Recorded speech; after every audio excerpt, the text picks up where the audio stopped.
দেখুন কত ঝুরঝুরে হয়েছে বাসন্তী পোলাও।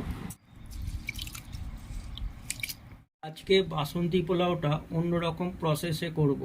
এর জন্য কিছু গোটা মশলা আমি দিয়ে দিলাম। এর জন্য আমি সন্দক নুন নেব।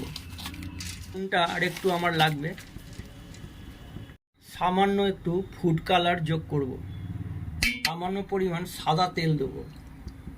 অন্য কড়াইতে আমি ঘি দিয়ে কাজু আর কিশমিশটা ভেজে নেব। সঙ্গে একটু সাদা তেলও দেব। তেল আর ঘি গরম হলে কাজু আর কিশমিশটা দিয়ে দেবো। ফুটে গেছে, এবার আমি গোবিন্দভোগ চালটা দিয়ে দেবো। এখানে আমি 800 গ্রাম গোবিন্দভোগ চাল নিয়েছি। এতে একটু জলের পরিমাণ বেশি রাখবো।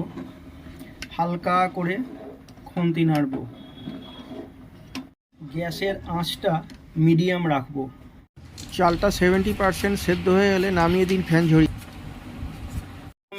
প্রথমে চিনি ছড়িয়ে দিন। পরিমাণ মতো চিনি নেবেন।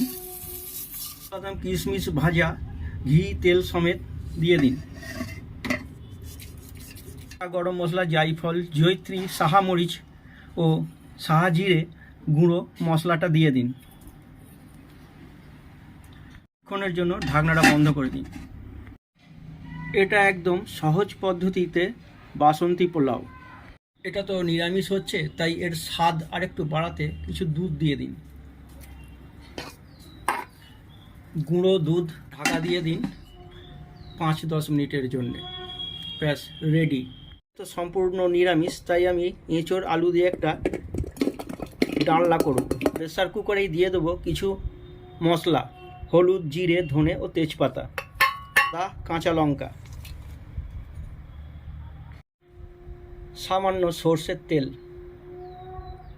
ও কিছু পরিমাণ জল, স্বাদ মতো সন্দক নুন। ওই বাদাম ভাজা কড়াইতেই একটু সর্ষের তেল দিয়ে দেবো। তেল গরম হয়ে এলে কিছু শুকনো লঙ্কা ও কিছু ক্রাশ করা লবঙ্গ দিয়ে দেবো। এটাতেই ফ্লেভার আনবে। এর সাথে দেবো হিং।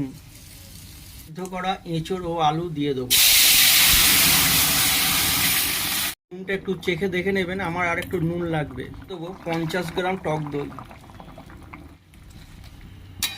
কাশ্মীরি রেড চিলি, একটু কসুরি মেথি, একটু গরম মশলা, সবশেষে একটু চিনি। 4-5 মিনিট ফুটিয়ে নামিয়ে নিন। সার্ভ করার জন্য রেডি।